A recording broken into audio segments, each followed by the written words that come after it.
Great, you're broadcasting.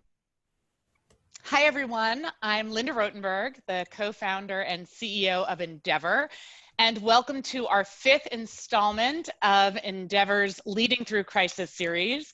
I am thrilled today that we're joined by two of my favorite people, our founding board member and the top SaaS investor, I believe, in the world, Jason Green, and the legendary Harvard Business School professor of entrepreneurial finance and our original co-chair of the Endeavor Global Advisory Board, Bill Sahlman. Welcome, Bill and Jason. Thanks, Linda. Great to be here. So I mentioned that we are joined by over 400 members of the Endeavor Network from nearly 40 countries around the world. And a lot of people don't know the origin stories of Endeavor. So I wanted each of you to briefly go through your own history and journey, but also share how you got to know Endeavor as well. So Jason, why don't you start? Sure.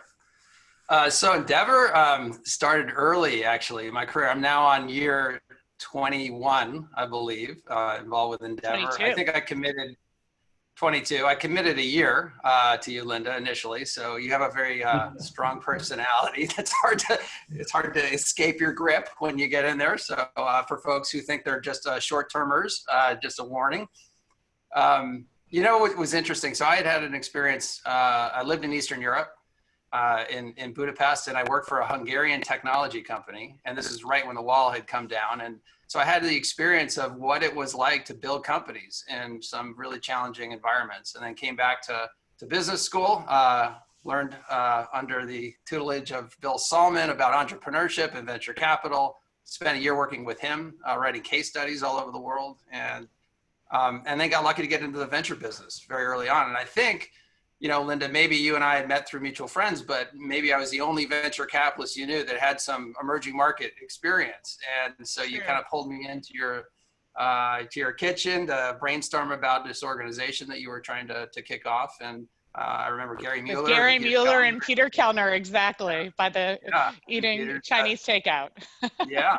And on the back, literally on the back of a napkin, I think we mapped out a pretty ambitious mission, which was to be the most important organization supporting entrepreneurs globally. And I mean, it was crazy, right? It was crazy. And, but what was really fun was thinking big, thinking with a group of people that I really loved and respected. And then, you know, getting more and more engaged over time. My partners thought I was nuts when I was, you know, I was at the time working for Venrock in New York and trying to find internet, you know, deals to invest in. And they're like, why are you flying off to Chile and Argentina and Brazil? Like, what are you doing? And I said, no, this is an important mission, an important organization, and something that I love doing. And, you know, it's just unfolded in a way that I think when we initially set out some objectives, I think it was to get into 10 countries and support 100 entrepreneurs.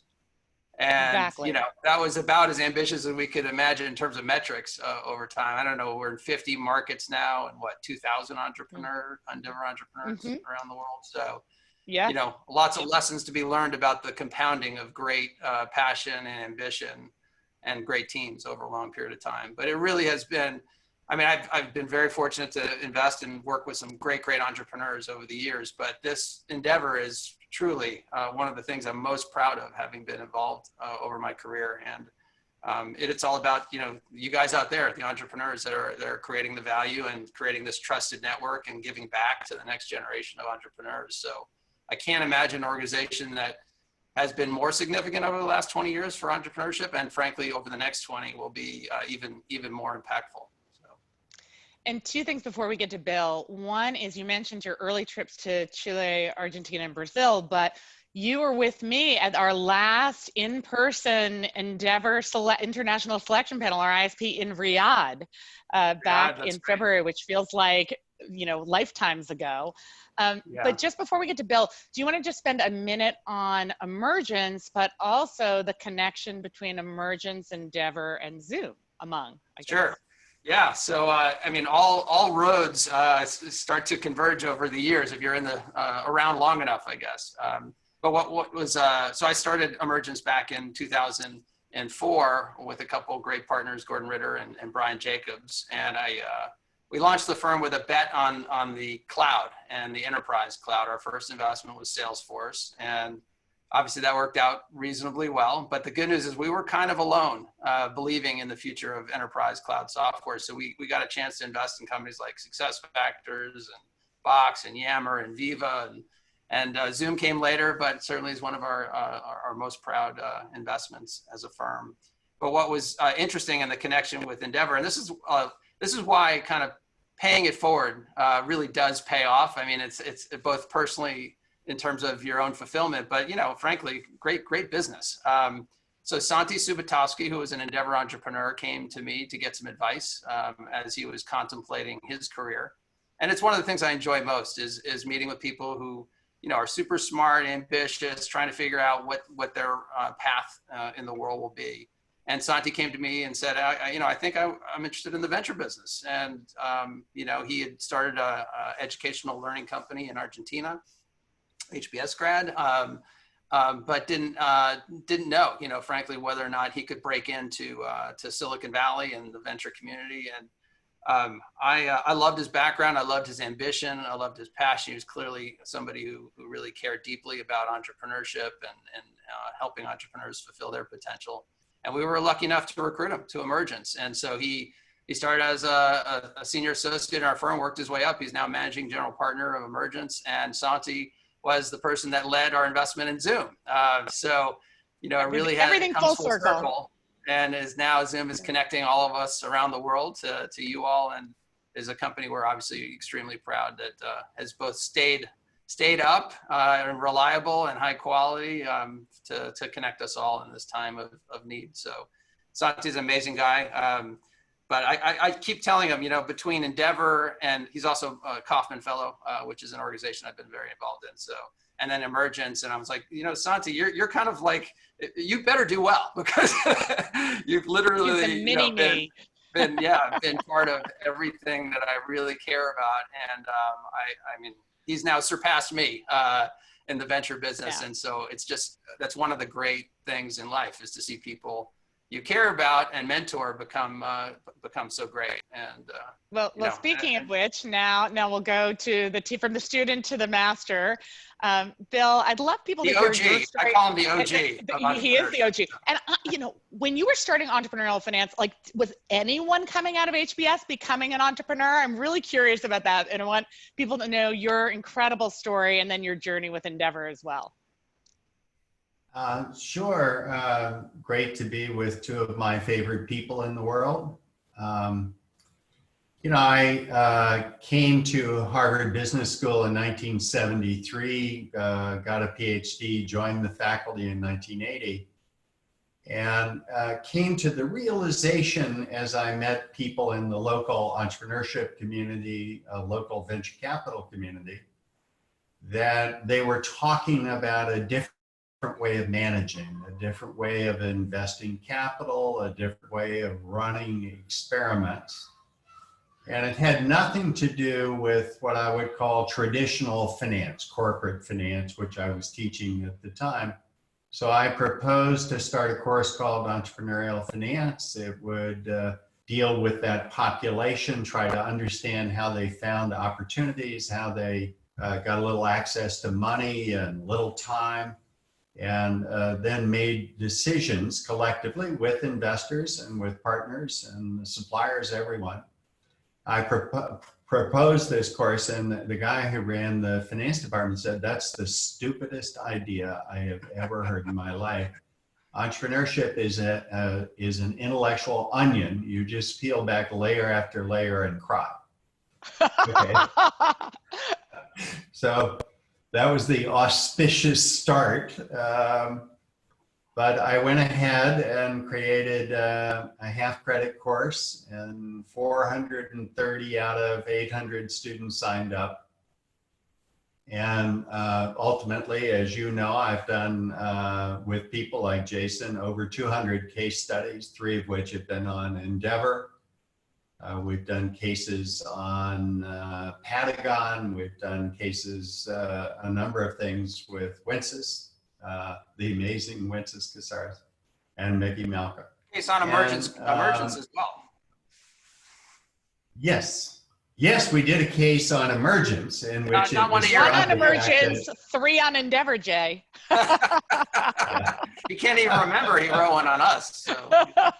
well, the main consequence of the Emergence case was everyone thought it was a stupid idea and these guys weren't going to succeed. It's true. It's true. Yeah.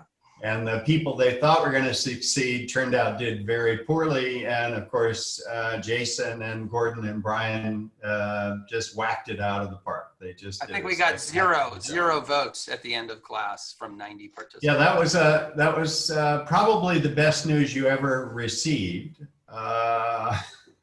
Spurred you forward. But at any rate, over the years, I came to understand a lot more about entrepreneurship. There weren't many people teaching in the area. People didn't understand lots of things about term sheets and convertible, participating, upside down, first child, preferred stock. All this stuff was somewhat mysterious. Obviously, Endeavor and other organizations have transformed the world in terms of knowledge of the process, in terms of even in Endeavor's case, trying to create legal and cultural context in which entrepreneurship is supported, in which failure is tolerated because it's inevitable, and in which success is treated better than it otherwise might be treated.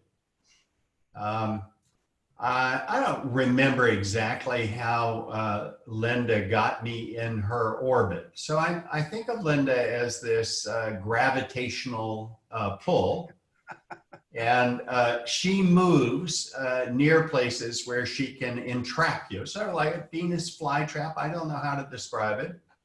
She stalked me. She absolutely stalked me. And she told me that my friend and a person I admired greatly, Peter Brook, had agreed to be co-chair of the Endeavor Global Advisory Board. The late, great Peter Brook, who founded Advent International, really was the founder of International Venture Capital. Yes. Private equity. Yeah, the Johnny Appleseed of venture capital, astonishing human being. And it turns out she had told Peter that I had agreed to be the co-chair. And I don't think either of those statements was true. The old ham and egg. I like it. Yeah, but there we were. You know, Marcos described his own first presentation at the Advent board meeting, very fancy place, and he's just been told that Goldman Sachs is reneging on their commitment to invest in Mercado Libre. But honestly, it's been a wonderful experience to be associated with such great entrepreneurs over a long period of time. I've learned a huge amount. You know, I remember meeting with the Globant guys in Miami, and I didn't really think that you could build a world-class IT development platform in Buenos Aires. It just wasn't that it was just implausible. And think about what those guys have done, how important an organization. When I went to visit them in Buenos Aires and discovered they were doing critically important work for Google, I thought, well, this is interesting. And Disney, $4 billion plus market cap. It's probably 5 now. Martine's probably going to email me and text me 5 billion, not 4. By the way, we were on last week, we were on with Marcos Galperin 2 weeks ago. It was $35 billion market cap. Yesterday, it was $42 billion for Mercado Libre. It's like in COVID. It's crazy. Well, Bill, just in my defense, you do introduce me as the stalker. I do believe that stalking is an underrated startup strategy. So I own that part of the story. However, you and I met through Ashoka, great Bill Drayton, and Peter Kellner and I were co-founding Endeavor and met with you a number of times. Yeah. And you told us that you didn't think this was a very workable idea. However, if someone perhaps like a Peter Brook would agree to support this, then that would signal that this was something you were trying to support. So when I did stalk Peter Brook in the bathroom at HBS after he was speaking on a private equity panel, and I did say that you had basically agreed to be a co-chair, but you had floated the idea. It didn't come out of nowhere. And then he said, Sahlman's doing this? Okay, then. You know, Linda, creation stories are unbelievably important. Most of them are not completely true, but the reality is all entrepreneurs, yourself included, are in sales. You have to convince somebody to do something that perhaps they didn't know they should do. And you know, in effect, you watch people do highly implausible things. You know, I've been associated with EK, Emiliano Kargevin, and Satellogic. The idea that he could launch satellites, that he could have his software in Buenos Aires, his manufacturing in Uruguay, his data analytics in Tel Aviv, money and first customer from China. Think about the world in which that happened. So, you know, we're all in the business of trying to spot possibilities and then to sell ourselves and other people to join. That's really the essence of entrepreneurship.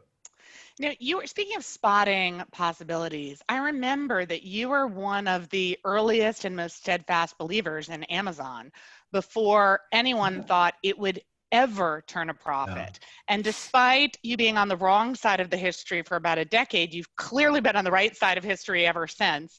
But walk us through your thought process and how you tend to spot great entrepreneurial ideas, even when other people think they won't work.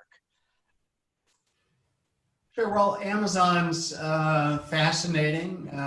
As you know, one of my favorite students, on a par with Jason or Peter Kellner or a variety of people, Joy Covey had agreed to become CFO. I had been helpful to Joy in her career and getting into entrepreneurship and out of investment banking, which was that was a great move.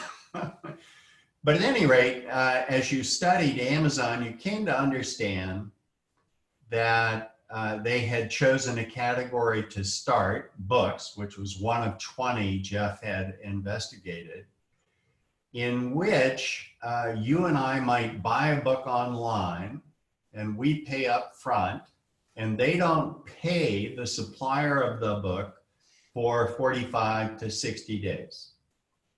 The second point was simple, which is they didn't need any fancy retail locations. They had access for free, effectively, to the largest audience in the world.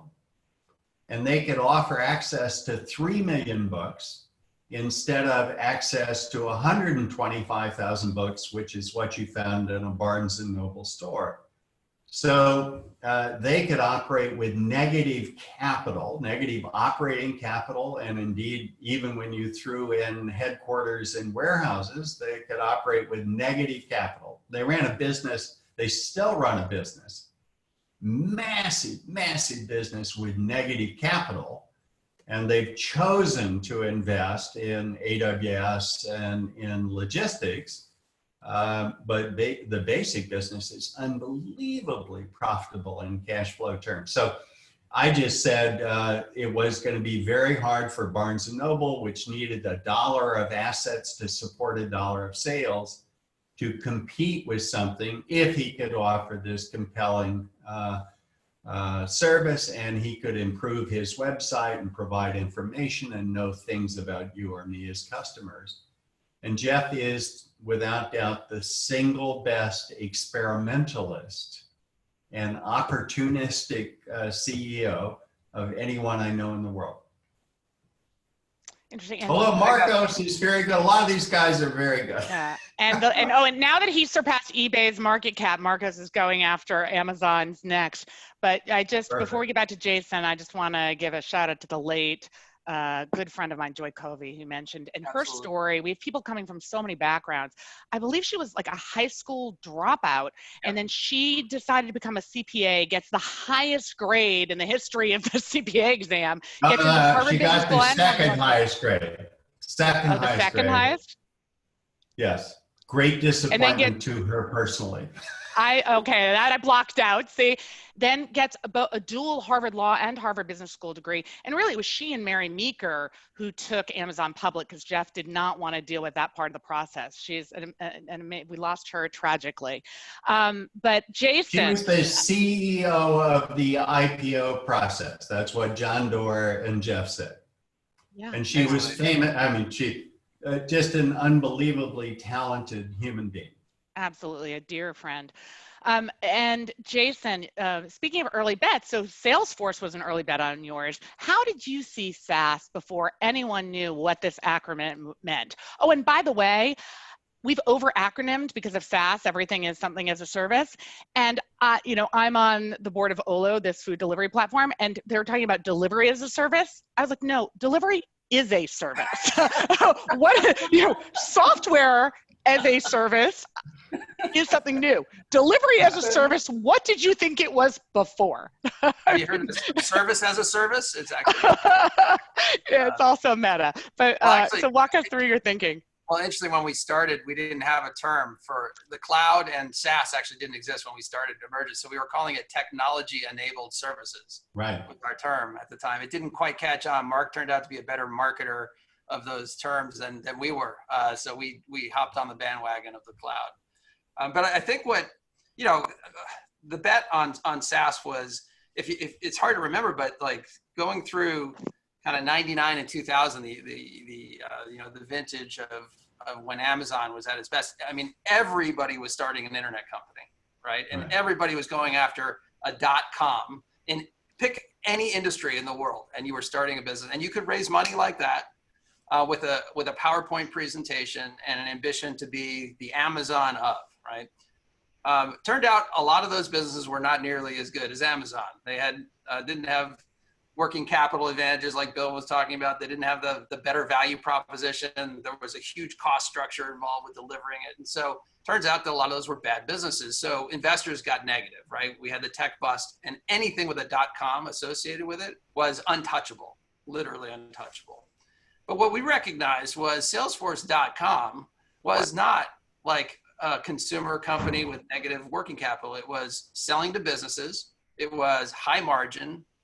It was recurring revenue. It was high quality revenue. If you delivered on what you said and promised, people would stay, right? And so the lifetime value of those customers were so much higher than a consumer company.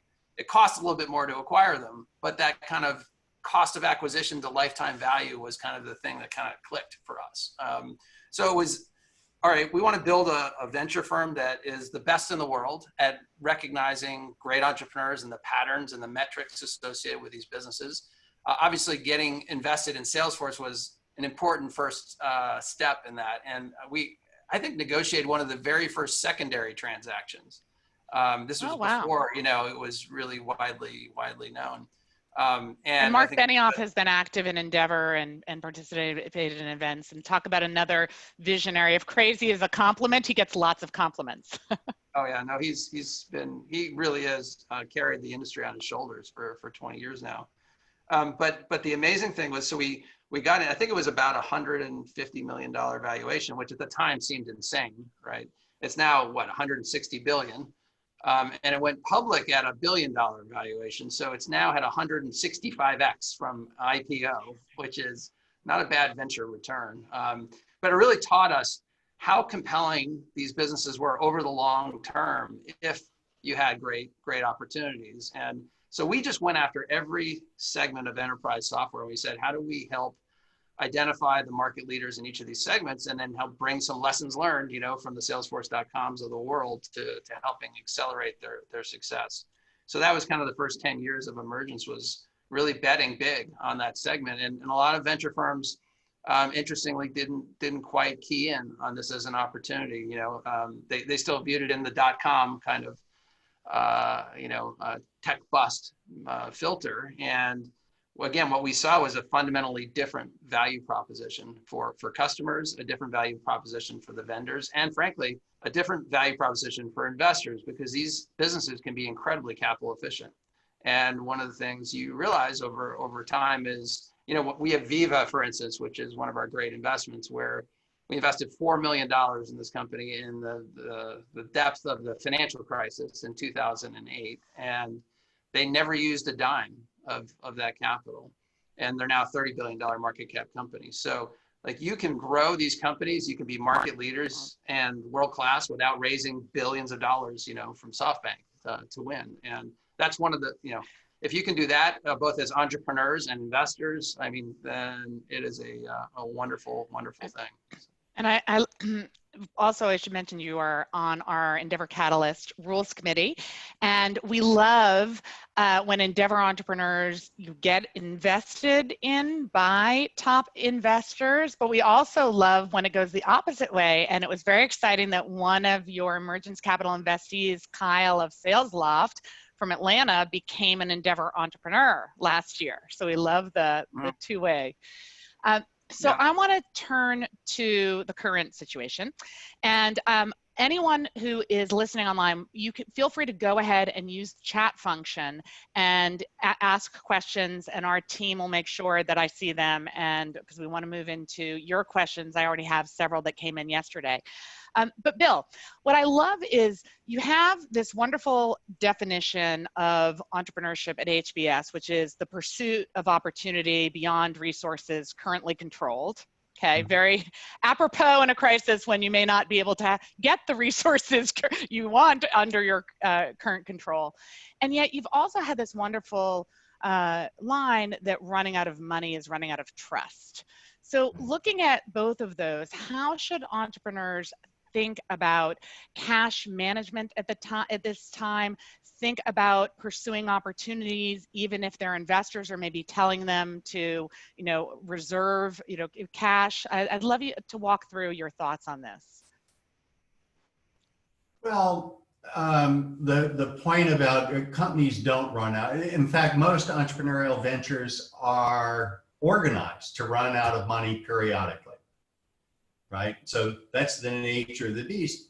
And I have this expression that it's not time is money, it's money is time. You get time to prove something. And if people have faith that you're going to prove something, they're prepared to give you more money to take more time to figure out what the opportunity is. So look, let's begin by saying this period sucks. There is no positive aspect of a worldwide pandemic. It's going to be tough to get through. The global gross domestic products are going to fall by 5 or 6%. And lots of people are going to lose their lives, and it's a complete and total disruption. Having said that, there are things that you can do to deliver value to customers, even in this new period. So reimagining how work takes place. Zoom is a perfect example where it exploded as a result of this inability to meet physically. Think of Coursera, or think of a variety of places, Khan Academy, where I've done lots of work and love Sal Khan. You now can get a free world-class education anywhere, anytime, for free. It's an astonishing world in which we live. And those companies are in fact doing extraordinarily well, and they're going to have to improve their value proposition to sustain that position. So the question is, what's the new world going to look like? What's logistics going to look like? How do I turn a business that may be very tough into a different service business, or something that solves another part of the problem of the supply chain? Supply chains are going to get moved all over the world. Robustness is going to turn out to be an issue. Software and like risk management software, analyzing supply chains is going to turn out to be a big business. So again, On the one hand, it's completely depressing, and some companies are going to go out of business.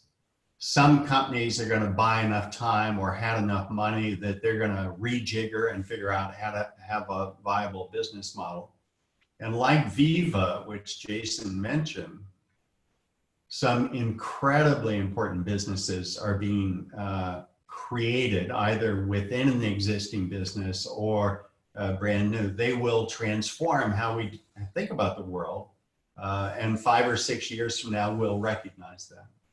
Yeah, I've always said that chaos is the friend of the entrepreneur. That's my line, along with the when economies turn down, entrepreneurs turn up. And when you look at the Fortune 500 companies, over half were founded in periods of downturn or recession. Right. And I really believe that entrepreneurs are so agile and are willing to move forward with opportunity, whereas the big companies are stuck in kind of reducing costs and more paralyzed. I also think, and Jason, we've had this conversation about the fact that in these markets where Endeavor operates, the emerging and growth markets, the entrepreneurs are really solving real problems at scale.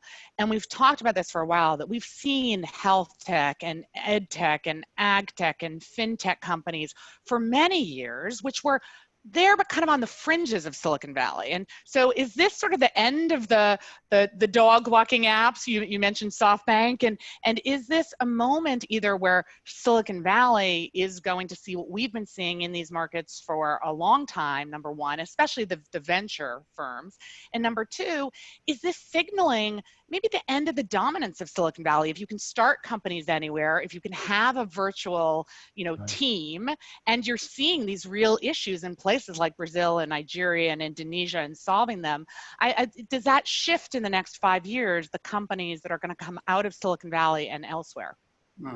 Yeah, it's great. It's a great point, Linda. I think one of the things I've appreciated having now, I think I've been to 15 or 20, countries around the world at ISPs and meeting all these entrepreneurs, is there's a lot of inherent advantages of kind of growing up in a region that doesn't take capital for granted, doesn't take talent for granted, thinks about how do I break out of my, market to be a global thinker right from the get-go. I think a lot of those fundamental, the DNA of that is actually going to be really powerful in the next 10 or 15 years. And in some ways, all of the things that are occurring now are shifting some of the advantages to that mentality. Right.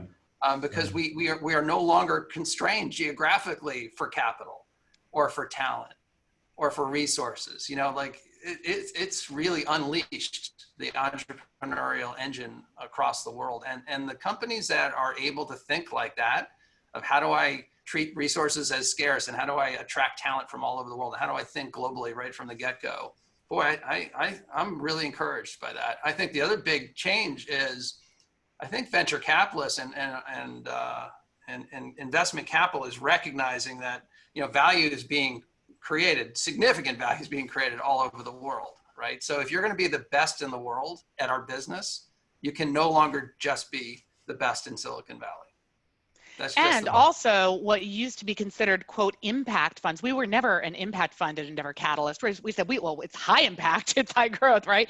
But these things that seemed more fringe do you think that, fintech has obviously been a vertical that's gotten a lot of attention, but now suddenly EdTech and HealthTech, and Bill, let's go to you because you're now teaching this entrepreneurial solutions to world problems course. And so you've been diving into these areas a lot in the recent years. I'd love to hear what you're seeing. Yeah, well, the world has an infinite supply of problems, and fortunately, entrepreneurs view problems as opportunities. And often, and Jason said it well, when you don't have resources to protect, you don't have high costs, you don't have offices, you don't have all sorts of things, you can do a Control-Alt-Delete. How could I do that better? How can I reorganize? And so healthcare is a very good example. Healthcare in the US is expensive and mediocre. There are lots of reasons why. Fee-for-service turns out to be the most pernicious way you could possibly organize healthcare. So a lot of firms are able to say, well, look, I want health as an outcome, as opposed to measuring inputs like tests or procedures. And then you create software that measures health and tries to anticipate health problems and helps people stay healthy, whether it's complying with blood pressure medications or diabetes or anything that we all have as a chronic condition. And so my point is, okay, helicopter up, pick a different outcome that you want, then organize the resources to attack that opportunity. Always trying to focus on some unmet need, some place where you can create and capture value. And my argument today is they are all over the world. You know, one great trip I took was to Brazil to meet the Stone financial guys. Okay, so first of all, they introduced me to the sort of like lead programmer from the early days of Stone. And he's now 18, but he was 13. Andre Street is a big Endeavor mentor in Brazil. Oh my God. And then, you know, they look at a system where there's a high cost, crappy service competitor, system of competitors, and they say, well, there has to be a better way to do this. So everywhere in the world, there are dissatisfied consumers, there are broken systems, there are things you can do in some cases that make the society better off, make everyone better off, and in which you can also make money, or you can attract donations to the level, and Endeavor is a great example of this, to the point where it's self-sustaining, the thing works. And Jason, I know a lot of Endeavor entrepreneurs, we're seeing pivot either part or all of their firms to deal with some of the challenges and crises. We have 3D printing firms that are now producing ventilators. We have the wonderful company Figs that does the medical apparel that now is fulfilling PPE orders. We have Globant that we mentioned that's doing the national health card with the government of Argentina. We could go on and on, so many companies being the national hotline in places like Jordan and Italy and other countries. But as kind of a board member now, right, you hear all these great ideas of entrepreneurs that want to do something productive, that want to help, that want to be useful. And how do you know the right balance in terms of maintaining laser focus on the core business, or maybe doing these adjacencies that are important, especially in a time of crisis? How do you think about guiding entrepreneurs? Yeah, well, it's a topic that is an important one, especially during times like this. And I guess what I come back to is playing the long game, you know, because our business is about creating like just these crazy outcomes, right? And huge companies. And so this opportunity during these times is to demonstrate that, you know, you're a business that people want to work for, that people want to buy from, that people want to contribute to. And so I think there is, like, these opportunities are the times to demonstrate that in ways that are very tangible and visible. And it's when you create that loyalty and that bond and that trust. And so I think personally, as a board member, I love when companies are looking for those opportunities to make a statement during these times. And it could be obviously just, you know, supporting the employees and the ecosystem of the company, right? I mean, it sometimes can extend to these outwardly facing things, but even treating your employees differently during this time is an incredibly strong statement and an important thing to think about. So. Yeah, we had questions coming from entrepreneurs in Colombia and elsewhere about the difference between a manager and a leader. And I want to also, again, and we have another entrepreneur from South Africa that's talking about how, as a leader, you prepare yourselves mentally, because now you have to your point, Jason, you have to also take care of your employees and your customers and think of their mental health and take care of yourself. So I'd love you to both answer that question, leader versus manager, and how do you prepare yourself psychologically, mentally to live through a time like this? Bill, do you want to start, and then Jason? I'd like a simpler question. No, look. You know, leaders understand that individuals don't really accomplish a lot. I mean, some individuals do incredible things. It's teams that accomplish things. And the question is, how do you form high performance teams where you don't have to go and answer every question? They ask the right questions. They organize to solve those problems. And they collectively can do more than any individual can. So leadership is about creating organizations that have high functioning teams that deliver a customer value proposition, that attract suppliers of capital, that attract partners for distribution. And managers are sort of optimizers. Again, it's on a spectrum. So managers are really important. They're giving feedback, they're doing things, but they're not in the business of creating these high performing organizations around high performing teams as much as they are in making sure the train runs on time. And again, I love managers, I love leaders, I love crazy people. Crazy people do things that couldn't possibly be done, but thank goodness they do them.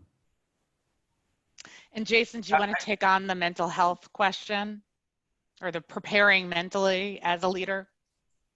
Yeah, I mean, it's interesting that the folks that I've interacted with that have come through these crises in the past, the strongest, both personally and their organizations, honestly have looked at this crisis as an opportunity. Like they say to themselves, what can our organization get better at in this time? And how do I, as a leader, basically, continue to push the organization to get better, to get myself better and more focused? And I just think it's, leaders generally, I think, have to have a positive, optimistic view of the world, but it's also super important to be authentic and to show some vulnerability in this time. And I think it's that balance between maintaining optimism for the future, but also really being real about some of the problems and challenges that you're having personally, that you're having as an organization. And ultimately, leadership is about establishing culture. And I view culture very specifically as the environment in which you create for people to make decisions when you're not there. And if you can basically help people get empowered to make decisions, because in this environment, you need to be making decisions quickly sometimes without having lots of bureaucracy involved. Like, it's all of the hard work of setting up a culture where you have a set of values, where you've established traditions, where you can basically empower people to make those decisions that you think are in the long-term interest of the business. And that's a lot of hard work that occurs before a crisis, but a crisis is a great time to reinforce that stuff if you haven't done it today. So I love that definition of culture. And Bill is the master of pith. That was very pithy. Aren't you proud of your student, Bill? That was impressive. I saw Bill nodding like that was a good definition. Jason, from the first time I met him in class. So I know. But let me give an example. I'm an investor in a company called Toast, and Toast in Boston has grown to dominate helping restaurants organize front end, back end. Well, being a supplier to the restaurant business sucks today. But the question is, I'm on the board of Olo. I can feel your pain. What can Toast do during this time to create advantages that will endure? Because I promise there are going to be restaurants in the future. So clearly they could do more around delivery, that's fine. But I think they can do a lot around payments, around financing, around improving their product, and they should take this time to do that. And again, they had raised $400 million just before the crisis, so they laid off people. You don't need salespeople right now, but it is a time to just do things that will put you in a place where no one can compete with you. And again, I haven't talked to him lately, but that's what you have to do. That's Jason's idea of seizing this as a point to do things you ought to do with a little bit of less competitive pressure in the short run. Yeah, and we have a very strong F&B vertical at Endeavor, the food and beverage group. And one of our most recent selected Endeavor entrepreneurs, we've gone virtual. We do Zoom virtual ISPs now, which are incredible. They actually keep the Endeavor magic. Actually, maybe now, Bill, you can join because you don't have to travel. And one of the recent now Endeavor entrepreneurs, but the candidates coming, what is an Indonesian entrepreneur, a phenomenal guy named Edward, who has a chain of fast-growing coffee houses. Right. And I was terrified because I thought, I know he's competing with Starbucks on price and keeping the quality. I know he's doing storefronts. I know he has some, delivery and takeout and digital platform, but this is a chain of coffee houses, and retail and food are not two areas that one would naturally want to delve into at this point. And I was really nervous. The guy is incredible. They're growing over 200% this year. Right. And 2 days before the Endeavor ISP, he received a $109 million investment from Sequoia. Right. Incredible. I mean, what entrepreneurs are still doing this time, I mean, it's so inspiring. Now, Jason, we actually have a couple of questions coming from Morocco and Brazil and other areas about your view on the future of SaaS, particularly in the next coming years. And I think it's both whether the crisis will change anything and also your view of SaaS outside of Silicon Valley. Yeah. So I kind of, the SaaS industry, I kind of think about has been around about 20 years now, right? And when we started the firm, there were maybe 100 SaaS companies in the world to invest in. We invested in probably five or 10 of them initially. Today, there's probably 10 to 20,000 SaaS companies and probably over 100,000 SaaS products around the world. The average company today is using probably 25 to 50 SaaS applications. So we've penetrated a ton of the market, but the amazing thing is it's still not like Amazon kind of always talked about. They had 5 or 10% of global retail sales. The same is true about SaaS. Like it's about 20% globally penetrated today in terms of cloud software.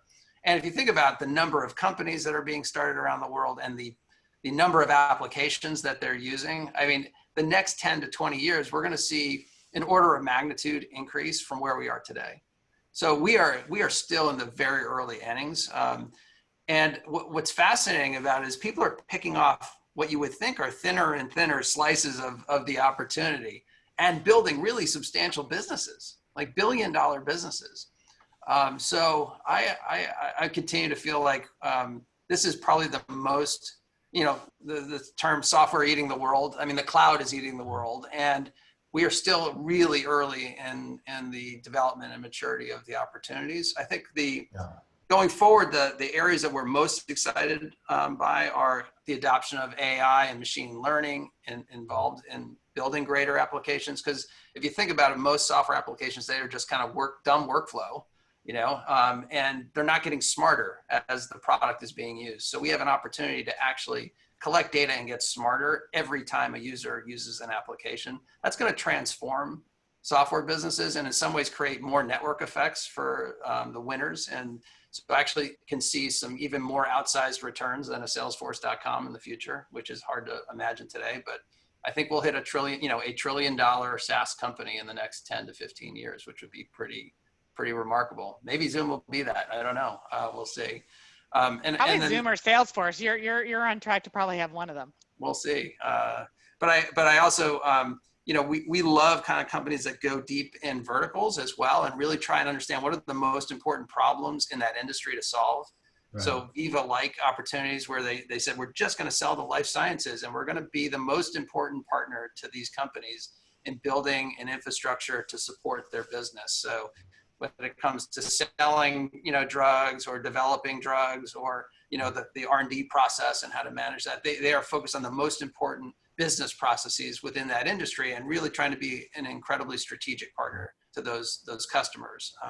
It's all about customer success, at the end of the day. These businesses live and die by whether or not you're delivering really great value and making their jobs easier and more fulfilling. And that's what we think about when we're looking at new companies is how is this going to fundamentally change the way that person gets up in the morning, goes to their job, and changes the way they work. And that's why we love companies like Zoom or Box or Viva.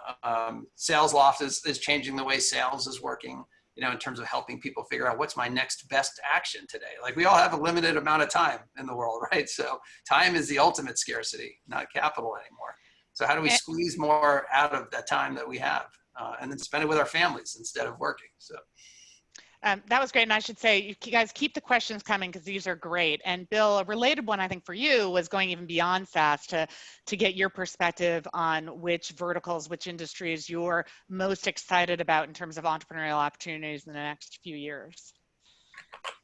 Yeah, so look, going to software as a service just for a second. Remember, in the healthcare industry, a massive amount of communication is by fax. All of the existing electronic health records are about getting paid, not about improving health. In the US, that's a $4 trillion opportunity. Outside the US, people are going to start with a cleaner slate, and they should build those applications to do the things that we should have done in the past. And we're living with this legacy set of crap systems. We have Endeavor entrepreneurs digitizing a lot electronic health records from the get-go. But then the application of intelligence. How do you learn? So again, in healthcare, I've been horrified at our inability to take information about COVID patients or about people who've been exposed to COVID but didn't get the disease. We throw away petabytes of data each day that could dramatically accelerate our progress against whether it's COVID or some other pandemic, or frankly, diabetes or many of the other problems that plague the world. In energy and the environment, my own view is we're about to have a revolution around batteries. Batteries turns out to be the thing that will unlock everything else. So if I can store solar energy, if I can store, right, and I've lost money twice in the same company, and I'm prepared to bet again because they're going to get it right. But the whole point is, everywhere there are things that need fixing. Everywhere there are systems that are too expensive, take too long, throw away valuable information, don't learn, don't get better. And, so in terms of optimism about the opportunities around the world, I think it's everywhere. And even in coffee, the coffee costs 2 cents and they charge $3 for it. There's probably a way to do that more efficiently, but also provide an experience and maybe a post-COVID experience, because you don't start with this legacy architecture. It's just, you have to reimagine what customers need and how you can meet that opportunity. You've been spending a lot of time with health companies and life sciences. And I mean, are you optimistic that there are going to be better treatments and or a vaccine soon coming from COVID? I think people would be interested in your perspective on that. Sure. So just as background, I've spent lots of time in the life sciences world in Boston. I was most recently on the board trying to cure type 1 diabetes with stem cell transplants. So growing functioning beta cells. There are 200 to 400 companies with the smartest people in the world trying to understand the disease, how to test for it, how to treat it, how to prevent it in the first place, how to track it, all of the information that we would need to be more helpful to people so that they avoid situations where they're going to get sick. And I am incredibly optimistic over a 2-year time frame. I can't tell you what's going to happen next year. I will tell you, Moderna. Parents just want to know about school. That's all they care about. Will our kids be back in school? Are fine. Kids are fine. Nursing homes are tough. Kids are fine. Parents of kids with kids at homes are not fine.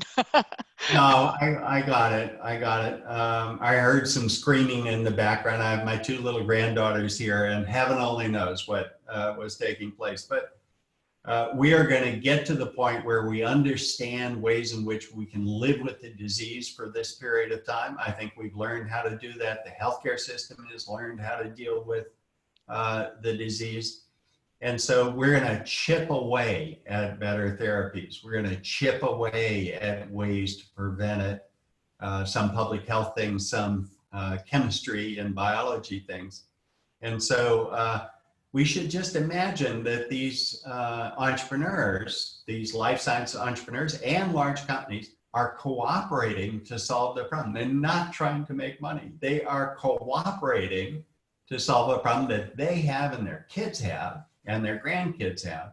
So again, that's the kind of coordinated effort that I think ultimately is going to be transformative. We have now actually a question coming from Dubai that mirrors some others, which is about which of these changes are going to be permanent. And I think people are especially wondering about the future of work. We have Twitter saying its employees can indefinitely work from home. Facebook saying 50% of their employees will probably end up working from home, though maybe be not paid the San Francisco wages. I mean, Jason, when you think about entrepreneurs and workplaces with, especially here in New York, the Manhattan skyscrapers with crowded elevators, I mean, what do you think is going to be a more lasting effect, even when there are some treatments or possibly even a vaccine? Yeah, I mean, in some ways, I feel like there's a lot of negatives associated with this pandemic and the response to it, but in some ways it's showed us a window into the future, and it's probably accelerated things by probably 5 or 10 years. And I think there's a lot of things that people can't unsee, which is the productivity. Like we've actually tracked in our portfolio, the average productivity of our software engineers has gone up by 20 to 30% in the current environment, because they have an ability to be focused and undistracted in their jobs in a way that they haven't in the past. And I just think we're gonna basically not go back fundamentally to the way it was before. And so that creates a ton of opportunity, for companies that are willing to make that bet and go all in and embrace it completely. So Shopify has basically said you can work from home now. Twitter has said that. Facebook is now providing that as an option for folks. You look around Silicon Valley today, and the lack of traffic and the lack of crowding and the ability now for people to access talent all over the world and be open to that. It is, I think, going to potentially unleash an incredible amount of productivity and growth that we never even imagined. If you could think about accessing talent all over the world, like literally, and being able to create an infrastructure where people can work together in a very transparent and collaborative way, no matter where they are. I don't know that how you could run a company better than that with office buildings, to be honest with you. I really don't. So I look at that. We have now, maybe in our last dozen investments, I would say 3 or 4 of them are 100% remote. And this was before COVID. And I think every one of our companies now has pivoted so that they can work effectively remotely. And a lot of us, including us at Emergence, are saying, my God, we have an ability now to get together and meet in ways that we just couldn't before. And we also like, frankly, not having to get in a car and be at home and be with our kids and have interactions with friends that we didn't have before. So I just think people are looking at it and going, this is maybe a better way. It's a better way to work for the future. And that creates a ton of opportunities, because there's still a lot of gaps. As good as Zoom is, we love Zoom. I mean, I'm exhausted at the end of the day after 15 or 20, video conferences. And so there are opportunities to, I think, create a lot better experience than we have today. But I don't think we're going back. I really do think this has fundamentally shifted us into the future in a way that we couldn't have seen otherwise. So, Bill, what Jason's saying is true. Is this the death knell of commercial real estate? And putting on sort of the urban planning hat, being at Harvard, what do we do about cities like New York and Boston and San Francisco, where it's not just office buildings, but all the ancillary services and the restaurants and the dry cleaners and things that grew up? If people are abandoning those parts of the city, walk us through not only the new way of working, but the new way of cities that you foresee. Well, look, Boston, New York, like parts of Sao Paulo or wherever it might be in the world, Paris. Right. London, Frankly, Madrid, Jakarta, Dubai. Exactly. Could go on. You know, if you work at Facebook and you ride 2.5 or 3 hours in a bus, and the great advantage of the bus is high-speed Wi-Fi, so you can never escape, even in the bathroom. I don't think of that as a life. And so this opens up the possibility of attracting people who look differently, you know, who are valued for what they can contribute as opposed to what they look like or what school they went to. So I think it'll have a liberating impact. The answer for real estate is real estate's going to have to redesign and find ways to add value. So it may be places where people can meet and talk to each other and do it safely. But the current crazy real estate markets in Boston and other places are just going to get transformed. It's nuts. It's crazy. Commuting is not a good way of life. So, you know, I met many years ago with two interesting entrepreneurs from whom I learned a lot. One was Nicholas Zenstrom and the other was Martin Mikos. And I think Martin had like 163 employees and they lived near 60 different airports. And when he released MySQL, 30,000 people worked for free to improve the product. And then he reintroduced it. Think of that. That's a mind-blowing potential to open up the world. So I do believe we've got permanent changes. I believe we will go back to a lot of the way in which we have traditionally done work. So don't despair. We're going to tackle this problem. But there are a lot of things that have been revealed. What is it Warren Buffett says, when the tide goes out, you know who's naked? Exactly. So I think that's going to happen. So we've been having a lot of discussions about trust. Jason brought this up at our recent Endeavor Global Board meeting. Endeavor prides, one of our values is being a trust-based network. And I think this is something we've seen more and more. And I've been really surprised and positively overwhelmed by how this medium of online is actually able, we don't have our kissing, Bill, but we do have this virtual, this trust that maybe has been established over time because we met offline and now we're online. But it was interesting when I had on the last one of these sessions, Kevin Ryan, the serial entrepreneur, and he says he prefers not to meet candidates in person before hiring them. So do you think people are going to be hiring people online? Probably on Zoom. But Jason, would you invest now never meeting someone in person, but meeting them over Zoom? I think this has been a sticking point for Silicon Valley. If I can't bike down Sand Hill Road to my investee, I'm not investing in you. Will this change the way not only people hire, but maybe folks like you guys think about investing? Yeah, well, we're about to make our first investment without ever having met the entrepreneur live. So we'll see if it actually gets consummated or not, but the entire process has been remote.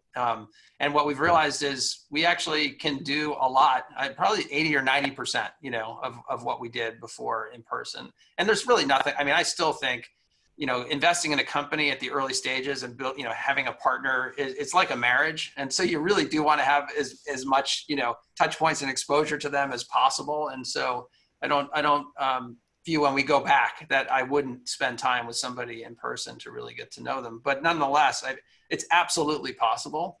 And I think it's it's taught us that it is possible, and it's gonna happen more and more. And, if you think about this global ecosystem, the connectivity, because of organizations like Endeavor and like, Kaufman, and obviously HBS and Stanford, all this global network of entrepreneurs and trusted relationships is going to become even more connected than it's ever been. And I think that's why, organizations like Endeavor are so important, because in this environment, we've lost trust in a lot of things. We've lost trust in politics and in news and in, our organizations and institutions. And so, organizations that are really built from the ground up to be kind of in service to others, really at its core, if you think about it, I think are going to become more and more powerful over the years. And so there's no more important role for Endeavor to play than that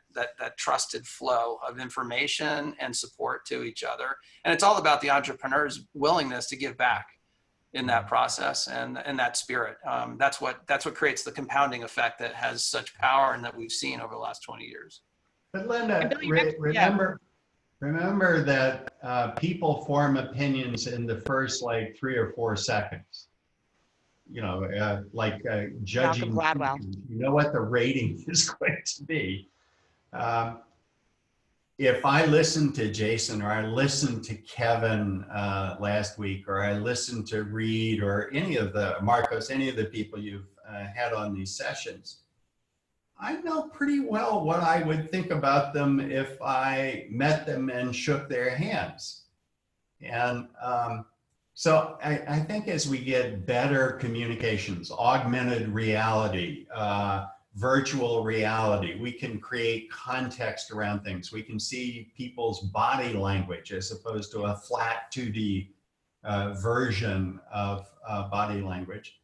That in fact, we're going to crack open this nut about having to be in a place at a point in time, which is incredibly costly and may not any longer have the benefits that it once had. So you're going to do virtual kissing, because the only thing that held Endeavor back was it took so long to kiss that productivity is like 30% lower.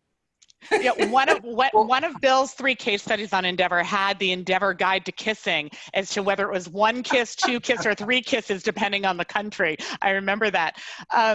Actually, Bill, all the entrepreneurs out here like me are thinking, oh my God, I have like 3 seconds to make an impression. But don't worry. People always tell me no is the first answer. And then I go back to them and say, that was your first answer. What's your better answer? And usually you get a better answer, and there are many comebacks here, so we can hopefully also change first impressions. There are specific questions for each of you.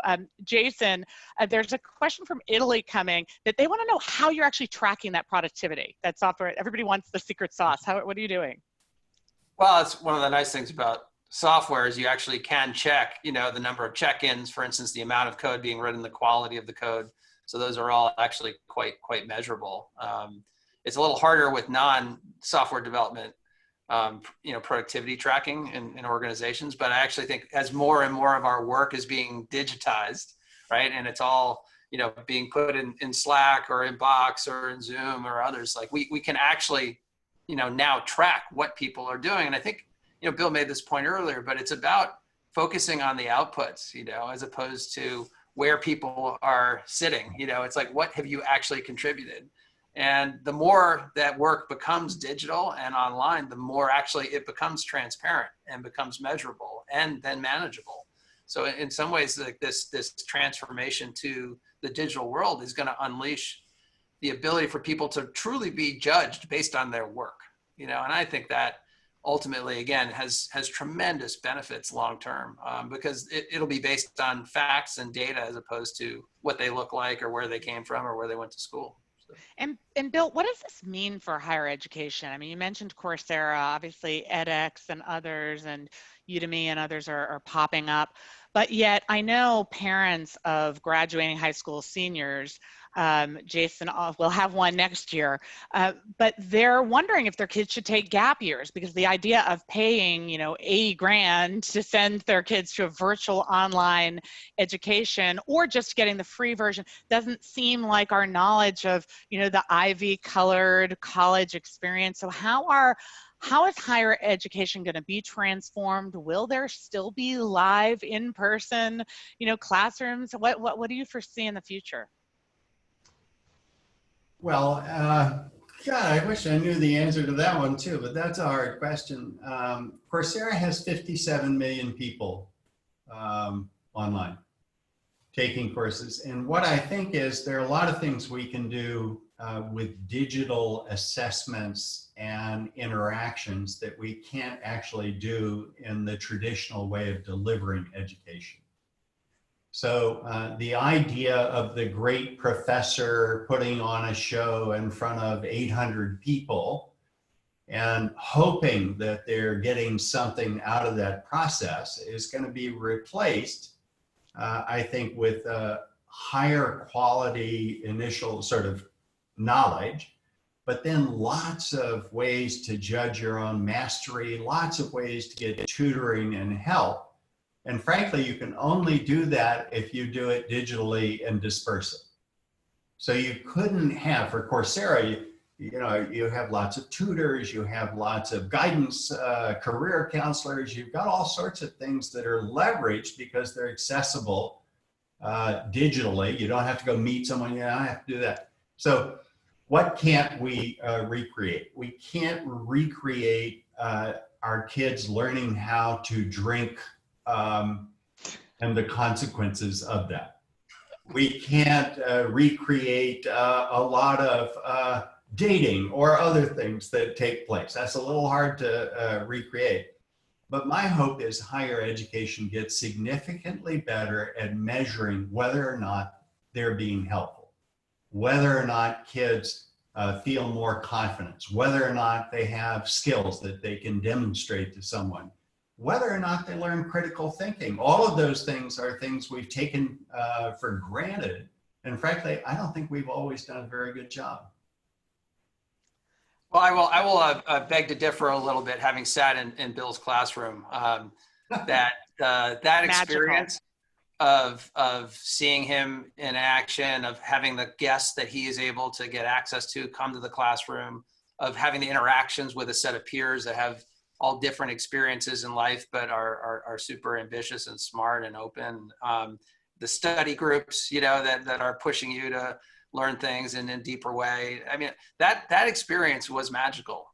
And I know I wouldn't have been introduced to the world of venture capital entrepreneurship if it weren't for Bill and that experience. So and the truth is, like, at the end of it, there's you can make a big difference in the world by impacting just a few people. And so the depth of impact is as important as the breadth in a lot of ways. And I don't think we ought to like completely remove ourselves from the implications of going broad but not going deep. So there are going to be institutions that deliver that high value, but there are a lot of institutions that do a crappy job on every dimension. So I think you're going to see a culling. And I think over time, lack of competition has allowed organizations to increase their costs, increase their prices, do all sorts of things that the rest of the business world hasn't been able to do. I think the two greatest taxes in the US and probably the world turn out to be in healthcare and education.